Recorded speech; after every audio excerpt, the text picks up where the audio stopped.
Shalom Avracha, que Akash Baruch Hu protège et vous donne la santé, la joie, la prospérité, Keneratson. Une fois, je devais aller voir une maison qu'un ami il a achetée. Et lorsque j'arrive à la maison, j'ai vu qu'il y avait beaucoup des Juifs là-bas. Alors, j'ai dit au monsieur, je préfère que je rentre pas chez toi à la maison. Je vais bénir ta maison d'ici. Il m'a dit, Rabbi Dave, pourquoi vous rentrez pas? Il dit, parce que, tu vois, il y a beaucoup des Juifs là-bas. Ils vont me dire pourquoi je suis là. Donc, on va leur dire que je viens pour ta maison. C'est pas la peine. Ça coûte cher, cette maison. C'est pas la peine qu'il y a un hara. Je préfère, voilà, je te fais la bracha d'ici, voilà, tu l'as acheté, que t'apporte bonheur. Il était content, il m'a dit, alors, viens maintenant chez moi à la maison prendre un café. Je lui ai dit d'accord. On est parti chez lui à la maison. Il y avait sa femme, il y avait sa belle-mère. Et voilà, à un moment donné,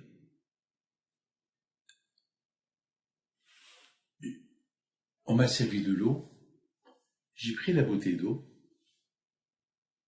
Et je lui ai dit, donne à ta belle-mère. Comme ça. Elle me dit, pourquoi que elle? Elle dit, je suis content de la voir parce que tu as une belle-mère qui est bien.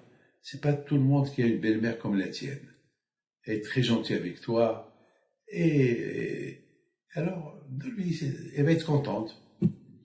Alors, il va chez sa belle-mère. Il lui dit, Rabbi David, il te donne cette bouteille comme bracha. Alors, elle a dit, eh bien, ça m'arrange parce que chaque fois que je le vois, il me donne une bouteille d'eau et je la garde pendant toute l'année. Maintenant,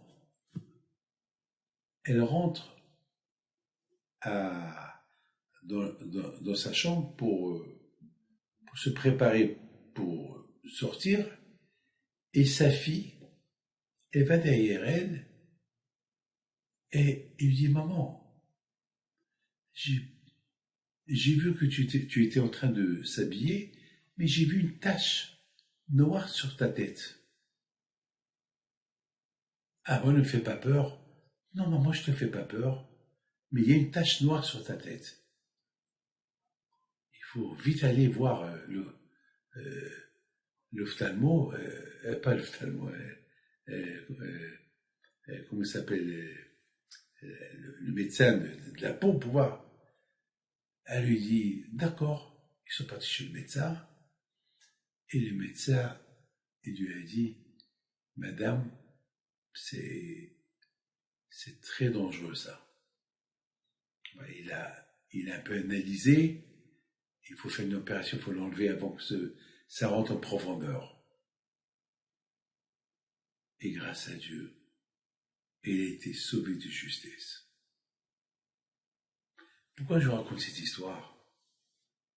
Je raconte cette histoire parce que si je serais rentré au départ avec le beau-fils dans la maison qui voulait me montrer pour faire la bracha, eh ben jamais on serait venu à la maison pour lui donner la bouteille et pour que sa fille découvre ce que sa mère elle avait sur sa tête. Donc indirectement, c'est quoi? Puisque Hachem il est extraordinaire, puisque Hachem il n'a pas voulu qu'il y ait un hara dans cette maison, alors qu'Hachem il a dit, d'accord, d'un côté il ne va pas avoir un hara dans cette maison, mais de l'autre côté la pauvre belle-mère va être malade. Alors puisque la bracha, il va avoir une bracha, alors il faut que la bracha elle va jusqu'au bout. De la même façon que au moins tu rentres pas dans cette maison pour le paquet à Enala, alors aussi il faut que tu apportes la bracha à la belle-mère, comme ça ils sont en bonne santé. Et jusqu'à maintenant, la belle-mère de mon ami, que Baruch Hashem est en bonne santé, Elle raconte cette histoire. Elle raconte cette histoire qui est extraordinaire.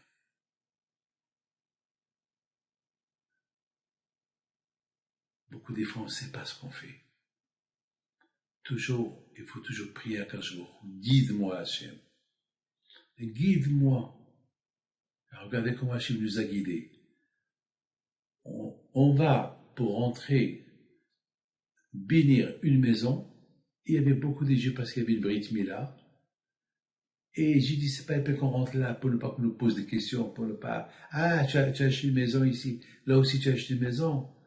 Alors, quand je m'en il a fait, puisque on va éviter la haine de cette maison-là, alors il ne faut pas que la belle-mère, la pauvre, tombe malade. Alors, puisqu'on est dans les bonnes choses, alors on continue les bonnes choses. Et de là, et bon, rassure.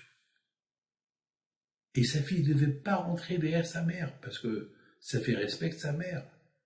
Et comme ça, elle est rentrée. Il est parti pour lui donner la bouteille d'eau. Et au moment qu'elle était en train de se déshabiller, elle voit elle voit cette marque-là, cette tache qui était là, sur sa tête. Une tache cancérigène que Dieu préserve. Grâce à Dieu, tout va bien. Les amis, il faut toujours prier pour la Yanara, toujours. Que je vous protège, amen. Amen, amen, amen.